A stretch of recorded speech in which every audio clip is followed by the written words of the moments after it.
সংযুক্ত আরব আমিরাতে 2026 সালের পবিত্র ঈদুল আজহা ও সম্ভাব্য ছুটির তারিখ প্রকাশ করা হয়েছে।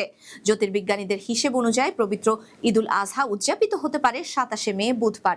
জিলহজ মাসের চাঁদ 17 মে দেখা যাওয়ার সম্ভাবনা রয়েছে এবং সবকিছু ঠিক থাকলে 18 মে হবে জিলহজ মাসের প্রথম দিন।